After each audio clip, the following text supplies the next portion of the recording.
नमस्कार, मैं हूं मीनू शर्मा। स्वागत है आपका मनी 9 के prime time show money time में। यहां हम आपको बताते हैं पर्सनल फाइनेंस, बिजनेस, कॉर्पोरेट और पॉलिसी से जुड़ी बड़ी खबरें और इनसे आपकी जेब के ऊपर पड़ने वाले असर के बारे में। तो चलिए शुरू करते हैं आज का मनी टाइम। गेहूं और चावल के बाद अब सरकार चीनी के निर्यात पर भी प्रतिबंध लगा सकती है। बीते 7 सालों में पहली बार चीनी के निर्यात पर प्रतिबंध लग सकता है। इस साल बारिश कम होने से गन्ने की पैदावार घटने का अनुमान है। सरकार का पूरा ध्यान देश की घरेलू जरूरत को पूरा करने पर है। इसके अलावा सरकार गन्ने के एथेनॉल उत्पादन को भी बढ़ाना चाहती है। इससे पहले सरकार ने 2016 में चीनी के निर्यात पर 20% टैक्स लगाया था। तब देश में चीनी की उपलब्धता बढ़ाने के लिए ऐसा किया गया था।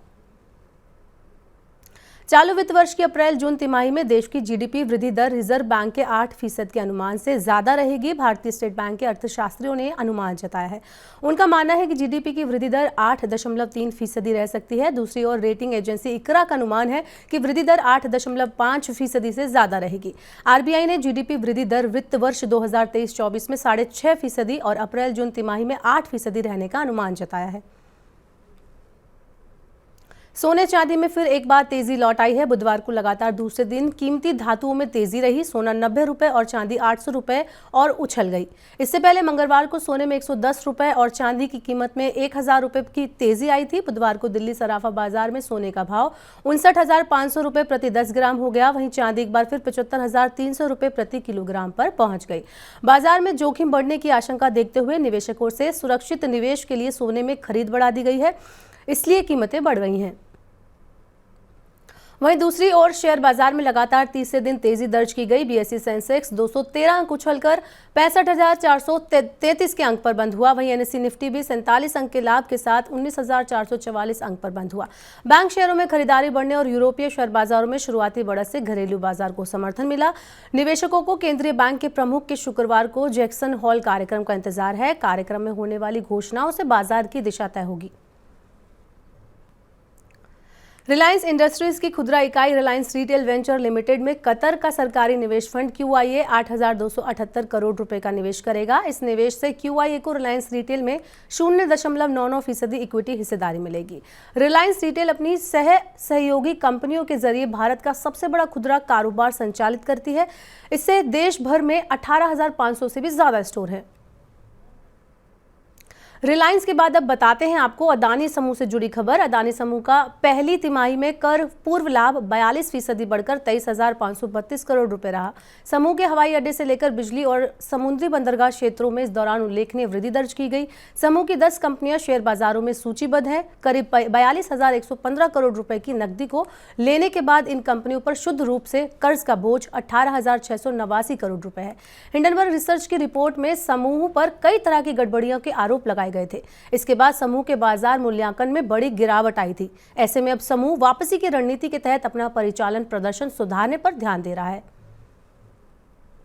पिछले 5 साल के दौरान देश में मेडिकल खर्च डबल से भी ज्यादा हो गया है। कोरोना महामारी के बाद हेल्थ बीमा भी महंगा हो गया है। जिन सामान्य बीमारियों के लिए अस्पताल में भर्ती होने की जरूरत होती थी, उनके इलाज की लागत 5 सालों में दोगुनी से ज्यादा हो गई है। पॉलिसी बाजार के अनुसार संक्रामक रोगों के लिए औसत दावा 2018 में 24,569 रुपए से बढ़कर 2022 में 64,135 रुपए हो गया। सांस से जुड़ी बीमारियों के लिए क्लेम करने वालों की संख्या में भी इजाफा देखा जा रहा है। खाद्य पदार्थों की कीमतों में उतार चढ़ाव आगे भी बने रहने की संभावना है। वित्त मंत्रालय का कहना है कि सरकार के एहतियाती कदम और ताज़ा फसलों की आवक से कीमतें कम होंगी। हालांकि वैश्विक अनिश्चितता और घरेलू व्यवधान आगामी महीनों में महंगाई के दबाव को बढ़ा सकते हैं। आगे घरेलू खपत और निवेश मांग से वृद्धि जारी रहने की उम्मीद है। अनाज, दालों और सब्जियों की कीमत में जुलाई में पिछले साल की इसी अवधि की तुलना में दोहरे अंक में वृद्धि देखी गई है।